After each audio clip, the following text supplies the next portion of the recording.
Good morning, all of you. In today's session, we are going to start with the 10th standard chemistry and physics, unit 12, carbon and its compounds, series number 20. This will be the last session of this 10th standard chemistry and physics. Entire topics are going to be completed by this session. So here we are going to cover what is meant by saponification. That is the part of carbon compounds. Only long chain fatty acids will be there when they are treated with alkali solution like a sodium hydroxide. That will be transformed into a micelle or so formation is possible. That process is called saponification, and consequently we are going to discuss about micelle and what is critical micelle concentration and what are the applications of these soaps, right? So that is the topic going to be discussed and going to be conclude this entire session of 10th standard chemistry and physics. So by this, the entire topics of this 10th class chemistry and physics are going to be finished. In addition to all these, unit 1 to 11 entire discussion available in the channel called World of Competitive Chemistry. Let us enter into our series number 20 of unit 12, carbon and its compounds.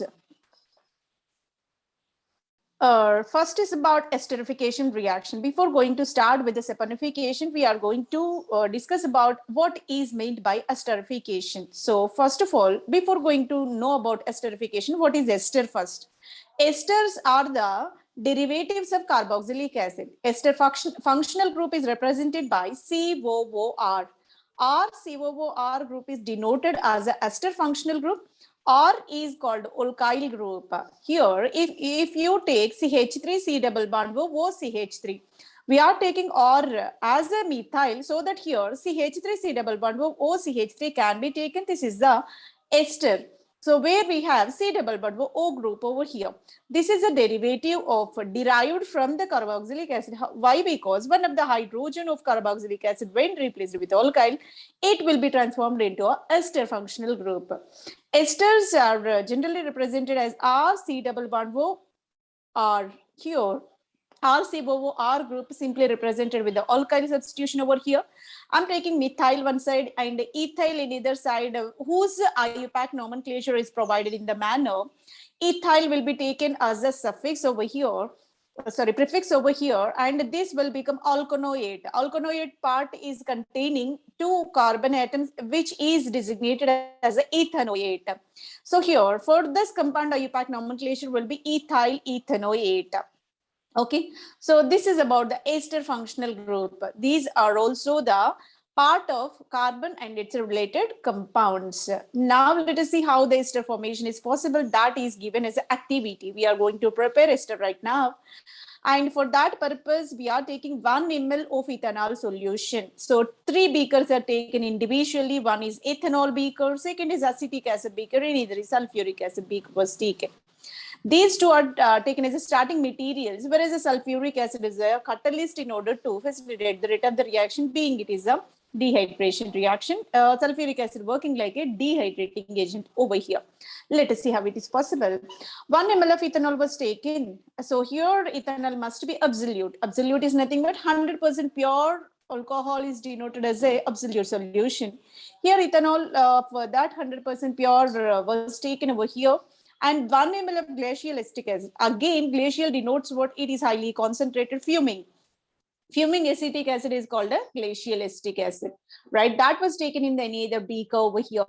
And a few drops of concentrated sulfuric acid. All are taken in the extremely highly concentrated condition. That's the reason why we have to take the great care while preparing this ester. So here concentrated sulfuric acid, it is required in very minute quantity because it is taken in the form of catalytic amount. So these are the 3 beakers I'm denoting with A, B, C. All these are taken and measured quantity. What will be the measurement? 1 ml of ethanol and 1 ml of glacial acetic acid. Very few drops of sulfuric acid are the requirement in order to prepare this ester over here. Let us see how it can be mixed. Warm it in the water bath. So here water bath was taken, which was kept in the Bunsen flame over here. Tripod stand was inserted in order to keep the beaker. So that beaker is filled up to some extent with the water, and one of the test tube. Let us assume this is the ethanol test tube. So it is denoted with A, right? That is nothing but ethanol test tube was taken and kept into this beaker over here. So after keeping this beaker, and that should be heated for 5 minutes. 5 minutes heating requires what? Only warm solution we will obtain. At that warm condition, pour remaining 20 to 50 ml of water into that container, not into the test tube. That should be, water is used to fill the outer beaker. This beaker is used to maintain the uniform temperature throughout the reaction. So in order to avoid the high temperature at one corner, in either region may be accommodated or may be accompanied by the low temperature. In order to avoid that kind of fluctuation, the temperature deviation, we have to take a water bath which works like a thermostat where temperature uniformity get maintained. Right. So pour the warm contents into the beaker containing a water. Observe the odor of the resulting mixture. We are going to mix all these contents, like 1 ml ethanol already taken in the test tube A, and for this we are adding 1 ml of glacial acetic acid in the slanting position, and a catalytic amount of the sulfuric acid being added over here. So that after the addition of all these ingredients, a resultant mixture was taken into this, and under gentle warm conditions we are taking this. You will notice that the resulting mixture is a sweet odor substance. So here, whatever solution generated in the test tube will be a ester. So because we are mixing, one is alcohol, in either is acid. Acid and alcohol gives rise to a ester compound that always gives a sweet odor, nothing but fruity smell we will experience. That is the characteristic odor for the compounds of ester. All the esters are exhibiting this kind of fruity smell. The substance is nothing but the ethyl acetate or ester. So here, being acetic acid and ethyl alcohol are used to condense by the process called the dehydration. So that here the compound resulted is called the ester, that is chemically denoted as ethyl ethanoate. That's the IUPAC name, and the common name is ethyl acetate. The reaction activity 2 is called the esterification, and the process is said to be esterification, and the compound generated will be a ester. The reaction between carboxylic acid and alcohol in the presence of concentrated sulfuric acid, a sweet odor substance is generated, that is denoted as the ester. The entire process is said to be a esterification. Always, carboxylic acid, being it is more prone to release H plus, alcohol having tendency to lose OH minus, and a sulfuric acid is a better dehydrating water removing agent. So under warm conditions, we are not supposed to heat to higher temperature, being all are in a highly concentrated, that may cause fire hazard. That's the reason why all the reactions should be carried under mild conditions only, right? When we are mixing all these components, sweet odor containing ester formation is possible. This entire process is said to be esterification, right? Here the chemical reaction pertaining esterification was provided, where we are taking carboxylic acid as one of the reactant species. In either alcohol, that is said to be a ethyl alcohol was taken, and sulfuric acid used to remove. Here the purpose of sulfuric acid is a dehydrating agent used to remove the water. So here H and OH removed as a water, and the resulting compound will be a ester with a sweet smell or fruity smell, right? So this is the chemistry involved in this esterification reaction. Now let us clearly discuss about this one. Ethanol was taken an example, and ethanoic acid said to be acetic acid. Both get mixed in the presence of dehydrating agent sulfuric acid under warm conditions. Both are mixed in such a way where the water get removed and ester formation. CH3C double bond OCH2 CH3 ethyl ethanoate formed along with the byproduct called water. This is the balanced equation pertaining to esterification. Now, another topic we are going to discuss called a soap. So this is the most important material in order to cleanse our human as well as clothing. Here soap is very essential. So for the purpose of sterilization, we are using this one. So soap is a sodium potassium salt of higher fatty acid. Here the different kind of fatty acids may be taken into consideration, like palmitic acid, stearic acid, oleic acid, any of the acid. So terminal center will contain the carboxylic acid in the long chain made up of either saturated or unsaturated, right? Palmitic acid is of 15 carbon and one more 16 carbon system. It will be with the carboxylic acid. Stearic acid, most commonly applied one for the soap manufacturing. Sodium stearate is the common chemical name of the soap. Here 18 carbons containing organic compound is called a stearic acid. Oleic acid is neither compound. The main difference between the stearic and oleic acid will be stearic acid is a saturated one, oleic acid is a double bonded. That means unsaturated compound. Both are resembling the same type of chemical structure. So the formula of the soap in general can be represented as sodium carboxylate of long chain fatty acids. Either sodium or potassium, any of the alkali solution may be taken in a preferential manner. Sodium hydroxide will be taken for the saponification. So manufacturing process is said to be a saponification, right? So here our group may be, in this our group may be C15H31 or else C17H35 may be taken in order to prepare the soap. So soap is always the salt formed between the long chain fatty acid and alkali solution. Alkali is nothing but either sodium or potassium hydroxide, and long chain fatty acid may be saturated or unsaturated. That is composed of either palmitic acid, stearic acid or oleic acid. Now, these are the available chemical structures for various fatty acids taken into the soap manufacturing process. One is a palmitic acid. Palmitic acid, where we are having long chain hydrocarbon. The terminal center is pertaining this carboxylic acid, and where we are having 16 carbon atoms in the long chain. Oleic acid is the system with this 18 carbon atoms. 18 carbon atoms are there, but one of the double bond is associated. Hence, we can denote it as a unsaturated. Either is about stearic acid is the most prominently applied fatty acid for the soap manufacturing, where again we have 18 carbons, but all are saturated, all are linked together by single bonds only. So in this manner, all these are the starting materials in order to manufacture the soap. Now let us see what is the chemical reaction involved in this. Here glycerol was taken. So glycerol is a trihydroxy compound made up of 3 carbons and 3 hydroxy functional groups on each carbon, and this get reacted with the long chain fatty acid, so that here it turned into a triglyceride called a fat.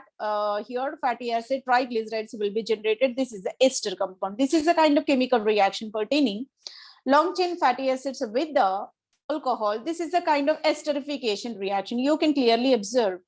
How can we say it is esterification? Because here we have 3 hydroxy groups, right?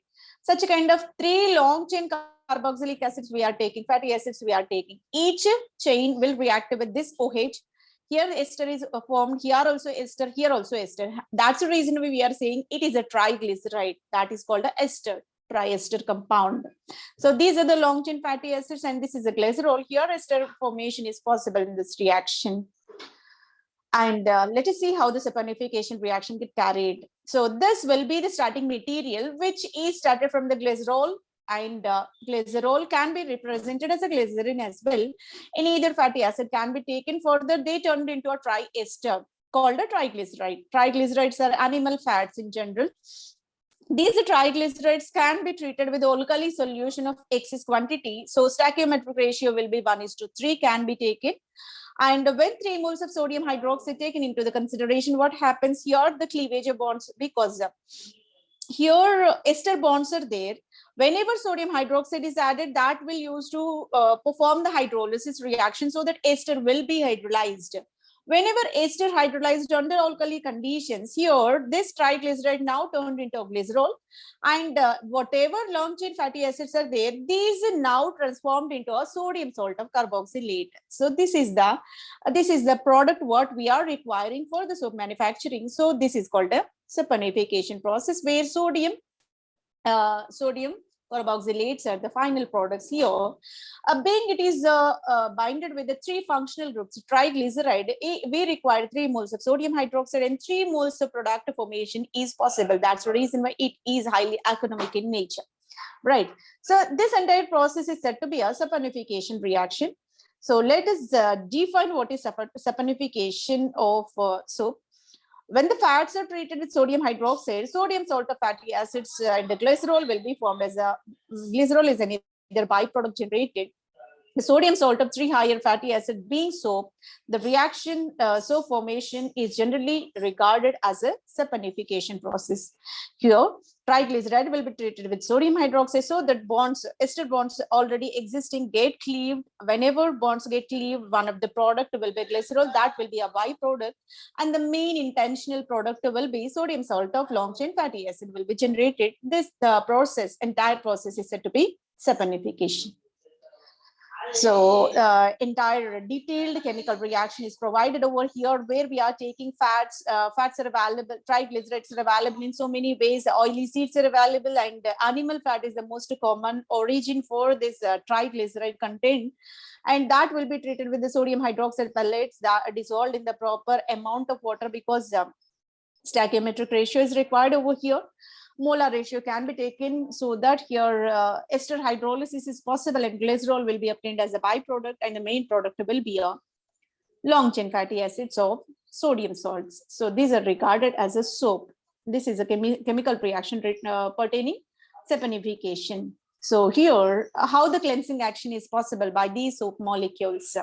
So soap molecules generally consisting the long chain carboxylic acids. So when we are observing this long chain, here preferably there are two ends are possible, two terminal centers are available. One is said to be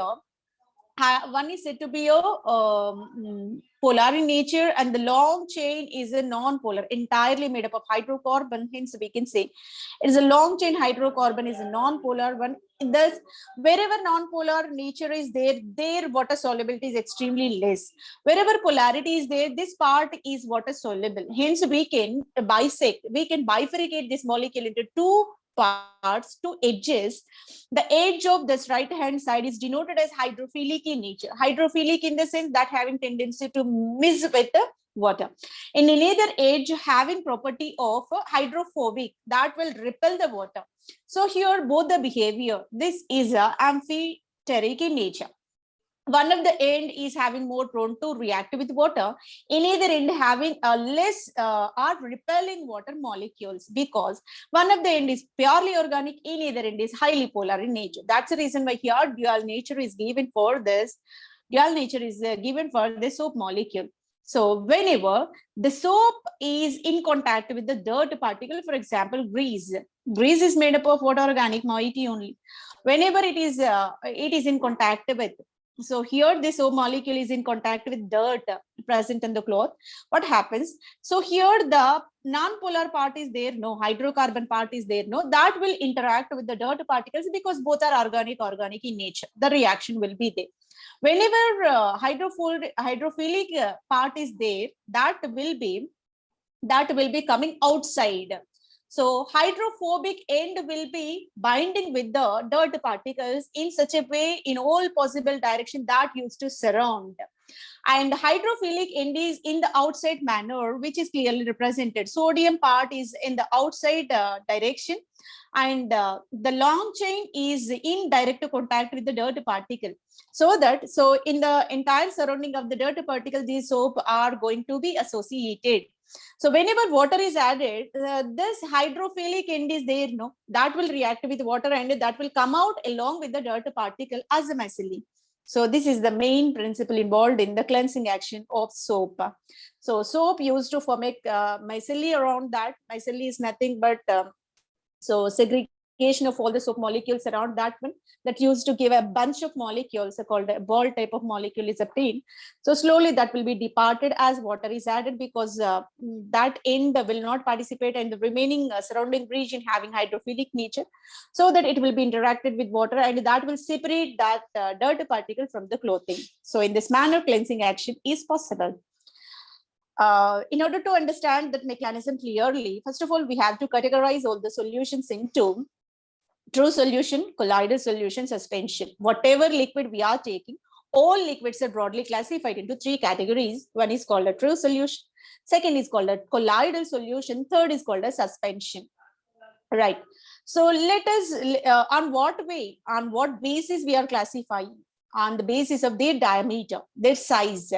If the particle size is extremely small, we can't see those particles. In that case, we can say true solution. If the particle size is somewhat larger when compared to the true solution, we can't see, but under ultra microscope, they are visible. Those are called a colloidal. If the particles are extremely large, even by the naked eye, we can see them. Those are called a suspension solution. If we take the example, it is more familiar to us.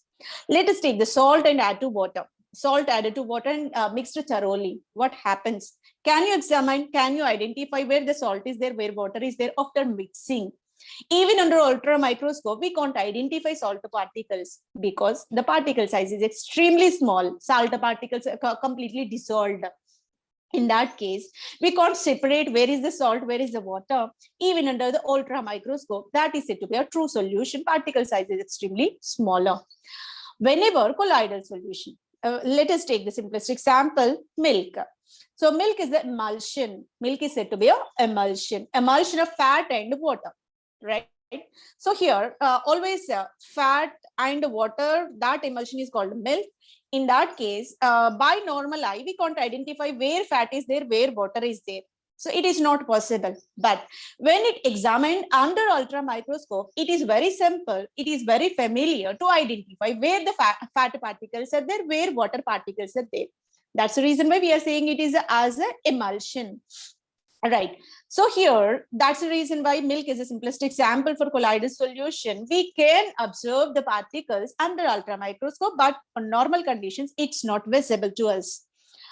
Let us take another particle called a suspension, where the particle size is extremely large. Even addition of water to that one, we can identify with our eye only. For example, I'm taking a beaker of water added with the sand. Sand is added to water. So mix it thoroughly. Is it possible to visible where sand is there, where water is there? It is possible because particle size is very large. They are not miscible. That's the reason why microscope is not required and no other things are required in order to separate. These are called suspensions. Suspension is nothing but where particle size is extremely large, we can identify by seeing only. Those are called a suspension. All the liquids can be categorized based on their size into these three solutions called true solution, colloidal solution, suspension. True solution, salt water is the simplest example. Even under ultra microscope, we can't identify, no particle is visible over here. But colloidal solution particle size is intermediate, in between, not extremely large, not extremely small. They are in between, bridging. So normal eye, we can't see them. Under ultra microscope, these particles are clearly visible to us. Milk is the simplest example and regarded as an emulsion. And another is about suspension. Suspension is nothing but when particles are added to water, the particle, being the size is extremely large, we can easily identify where these particles are present. Even by our simple vision, we can see them. Those are called suspensions. So these are the type of particles and type of solution for in order to know about this cleansing action of soap. Let us see how it is explained based on this. A true solution is where solute particles dispersed in the solvent less than 1 nanometer size. That is extremely less. Size will be extremely small, a very tiny particle it will be. Even under ultra microscope, we can't notice them, we can't diagnose them. So less than 1 nanometer size of particles are denoted as a true solution, and that is a 1 billionth. So 1 nanometer exactly is equal to 1 billionth in nature, and the salt solution or sugar added to water. That is also simplest example we can't examine even under ultra microscope. When colloidal solution was taken, dispersion phase and dispersion medium will be there, and the particle size is in between. That is 1 nanometer to 1000 nanometers will be there. So if the particle size ranges from 1 to 1000 nanometers, then we can say those are the colloidal solution. Colloidal solutions are nothing but the solute particles are somewhat larger. We can observe them. We can observe them under ultra microscope. Now, soap is an electrolyte. Electrolyte is nothing but whenever added to water, that will be ionizable. Ionizable substances are regarded as electrolytes. In our body also electrolytes are there, no? Sodium chloride is a better electrolyte which is present in our fluids. That is a primary requirement to balance our blood pressure. In the same manner, here also soap is working like an electrolyte, where it can be dissociated into fatty acid, carboxylate, and Na plus. Here, when soap is put in a water, a very small amount give the concentrated solution. Soap added to water, here you can mix them. What happens? Concentrated solution will be obtained.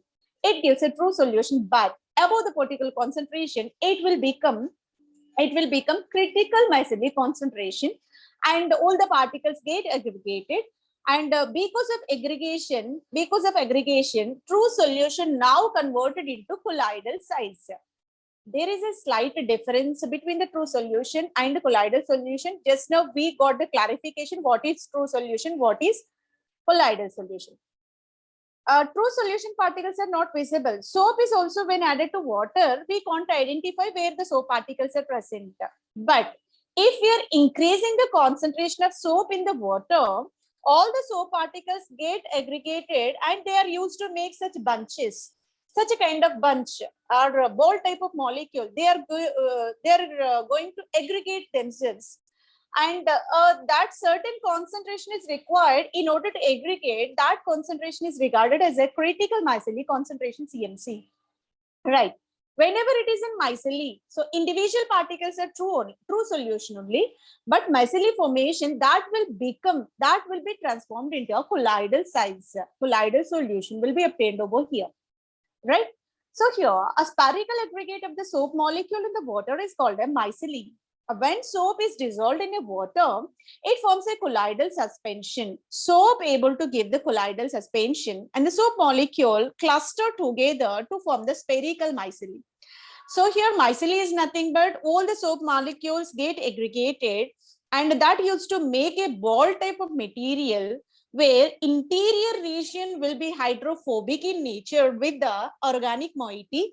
Exterior region will be a polar moiety that is made up of sodium salt of carboxylate. This entire ball type of structure is said to be a micellar, and here three-dimensional representation for the micellar is provided over here. All the molecules get aggregated into a bunch of molecules. Right. So in order to identify how the micellar formation is possible and where cleansing action is there, we have one activity over here. In order to perform the activity, we are going to take two individual test tubes. In each test tube, 10 ml of water was poured, and let us designate test tube 1 as a, test tube 2 as a B. To both the test tube, we are going to add a drop of oil. So few drops of oil added to test tube A and B as well. Later, a soap solution will be mixed to only test tube B, but not to the test tube A. So we are going to add a few drops of soap solution to the test tube B over here. And later we are going to shake vigorously. So continuous shaking is required over here. After shaking, so can you observe? So a few questions are posed here. In which test tube can you see the oil and water layer separated in both the test tubes?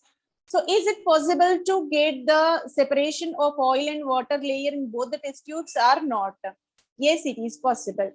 So, but not on the same rate. So both are not used to give oil and water in the same extent of separation may not be possible. Here you can clearly observe water layer being it is more denser, it will be located at the bottom. Oil will be a lighter in nature, that's why it is floating on the surface. In both the cases it is possible, but the rate of separation will be different. Whenever soap solution is there, it's very simple to separate. Distinction between the oil and water layer is very clear and very quick in nature. Otherwise, soap solution is not there, only oil and water is there. Oil and water no way miscible, both are immiscible solutions, right? That's the reason why it will give the separation. It will give the distinction between both the layers, but the process will be very slow in nature. In the B, because of the presence of soap solution, here quicker separation of oil, aqueous and oil layer are possible. What could be the reason? Let us see. Suppose that we put dirty cloth in the soap solution. Dirt is mainly greasy particles. Let us assume The soap molecules are arranged rapidly and hydrocarbon end directed towards the greasy matter. Ionic part is directed towards the water. So here already we we categorize soap molecule into two parts. Wherever long chain of hydrocarbon is there, that is repelling water, hence it is called hydrophobic. Phobia is nothing but that is repelling. And wherever polar moiety is there, that is more prone to react with water, called hydrophilic. So soap molecule having this dual nature, hydrophilic end and hydrophobic, both the ends are present, right? So wherever long chain hydrocarbon is there, that will be associated with the grease particle, being it is organic in nature, right? So here this hydrophobic moiety will be interacted with the soap in this manner. Let us assume this is the cloth, and where the dirt particle is there, and soap solution we are immersing. That soap with the long chain end, this tail will interact with the dirt particles in such a manner. So in all possible directions, the soap molecules are used to interact with the dirt particle. Whenever water is added, that will be discarded. That will be discarded in the form of a bunch called a micelle. So dirt particle will be a central part, and that soap molecules are going to be surrounding, so that here dirt particles will be discarded from the cloth surface. So this is the simplest mechanism involved in the cleansing action of soap.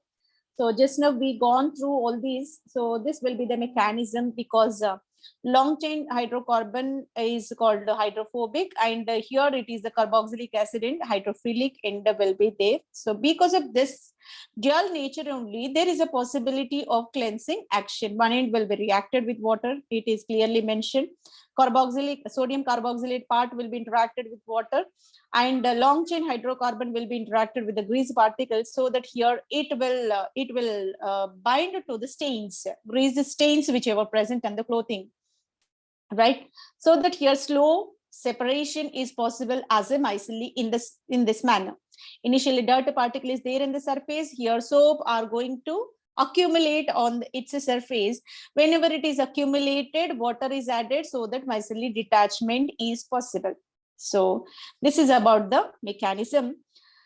So dirty clothes, when added with these detergents or soap, here cleaning is possible because of this micelle formation only.